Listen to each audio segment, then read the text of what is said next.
kita beli kasut baru kan, memang kita akan ada masalah apabila kita nak adapt dengan kasut yang baru. Janganlah kita merisikokan diri kita semata-mata nak nampak lain daripada yang lain. Kecuali lah kalau memang korang plan untuk dapatkan. So, selamat datang, dan hari ni kita nak membincangkan satu isu yang mana bukan situ isu lah, aku nak kongsikan kat korang ni benda yang pernah jadi trending dulu lah, yang mana ada pelari-pelari kita masuk dalam event buat larian, tapi tak pastilah full marathon ke half marathon kan, tapi dia masuk acara larian lah, acara marathon menggunakan wide sandal. Jadi kita nak bincang hari ni, aku nak kongsi lah, ataupun aku nak cerita apa carian aku yang kenapa pernah terjadinya orang trend pakai wide sandal ni ataupun slipper ni buat marathon. Jadi tanpa melengahkan masa lagi, jom kita start. Berlari memakai slipper ni sebenarnya bukanlah trend yang terbaru, sebabnya benda ni telah dimulakan dulu masa tahun 2012, yang mana ada seorang pelari acara maraton penuh, full marathon, telah menghabiskan larian maratonnya 42 km penuh dengan catatan masa terpantas 2 jam 46 minit. 2 jam 46 minit itu yang terpantas dengan menggunakan wide sandal. Secara tak langsung dia pun telah dinobatkan menjadi pemegang rekod Guinness World Book of Record. Sebab tu benda ni berlaku first kali waktu 2012 lah. Itu yang mencipta nama. Sekarang ni benda ni telah menjadi ikutan yang saya pernah nampak lah. Orang berlari maraton penuh, ada yang kat Malaysia ni pun ada yang buat kan. So dalam video ni kita nak kupas apa kelebihan sebenarnya, apa kelebihan dan kenapa alasan dia menggunakan wide sandal. Lepas tu kita tengok apa keburukan dan juga risiko yang bakal ditanggung. Dan secara tak langsung aku nak memfokuskan kepada kelebihan memakai kasut berbanding dengan wide sandal ni, dan sedikit pendapat peribadi aku berkenaan dengan metod larian menggunakan wide sandal. Jadi jom kita tengok yang pertama, alasan dia kenapa dia pakai wide sandal. Cara mudahnya, fitrah manusia ni memang tidak boleh tahan haba dan juga geseran yang tinggi. Jadi manusia memang tak dicipta untuk tu, sebab tu kita akan guna alas kaki untuk berlari. Lagi-lagi pula nak berlari secara lama tu kan, kalau mungkin training pun masalah kot, 15-30 minit kan, 60 minit 90 minit itu pun dah bermasalah, ni apa pula dengan buat acara full marathon, apatah lagi.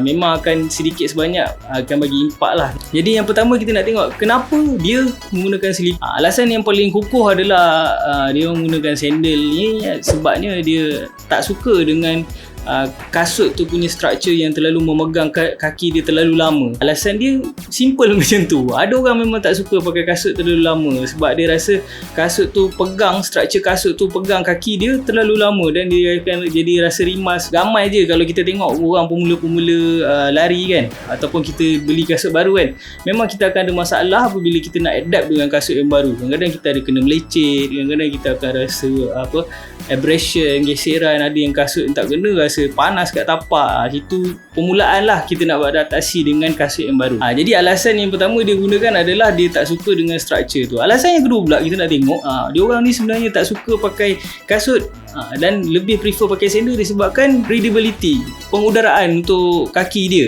Jadi orang yang selalu menggunakan wide sandal ni dia kata pakai kasut ni breathability tak bagus, rasa macam terlalu cepat berpeluh. Ada setengah orang memang macam ni, kaki dia cepat berpeluh, lepas tu dia nak gunakan kasut yang high end, kasut high end pula carbon plated, macam-macam lah benda tu, terlalu complicated.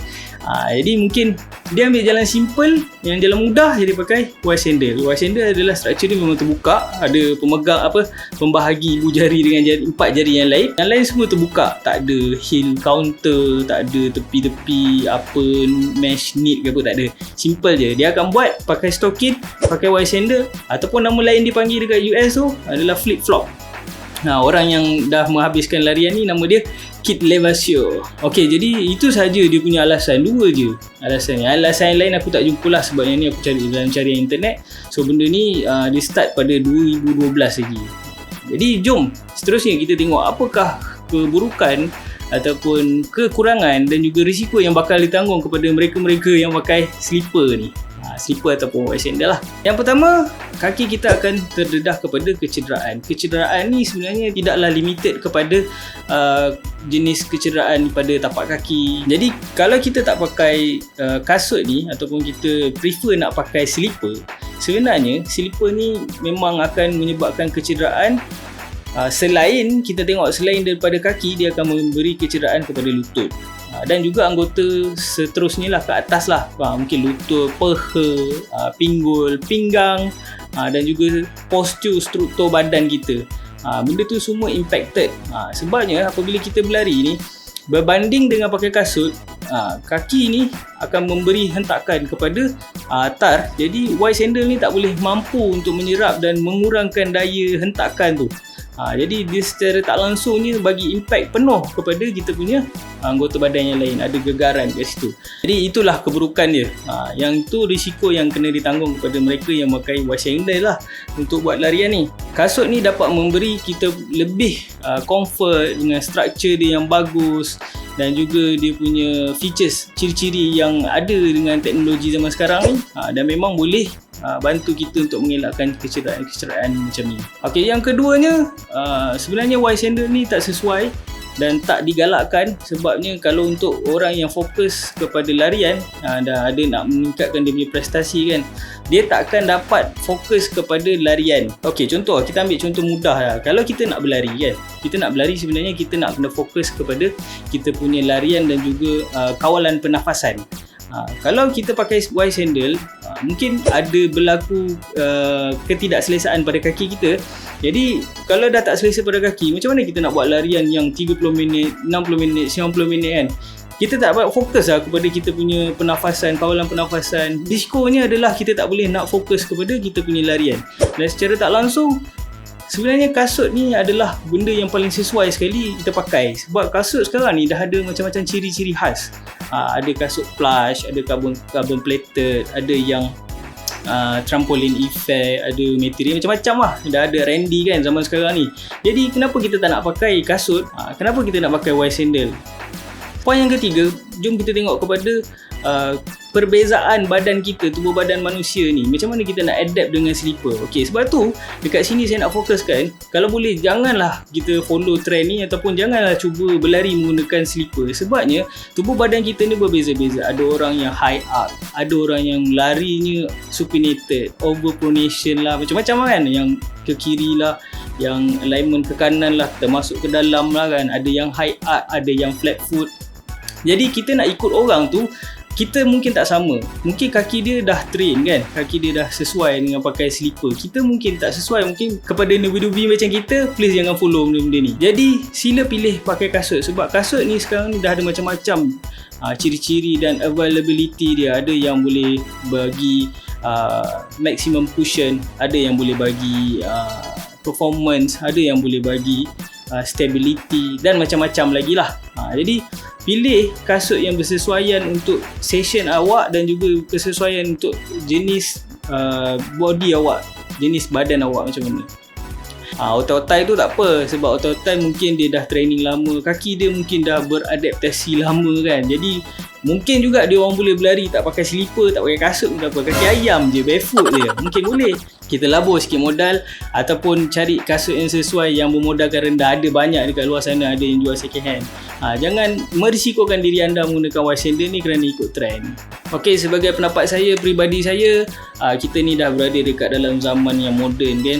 So kita gunakanlah teknologi yang ada pada zamannya. Janganlah kita merisikokan diri kita semata-mata nak nampak lain daripada yang lain. Kecuali lah kalau memang korang plan untuk dapatkan book record ke kan, world record ke, itu lain cerita lah, memang dah training macam tu.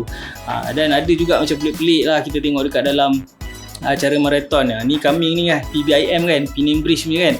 Mungkin kita akan tengok pelbagai jenis ragam.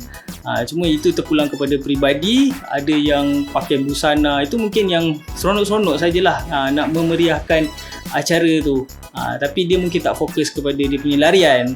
Jadi ini terpulang kepada masing-masing dan juga peribadi.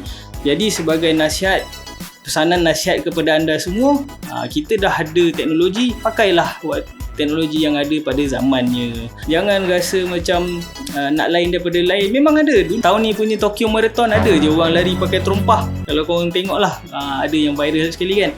Tapi itu saja je.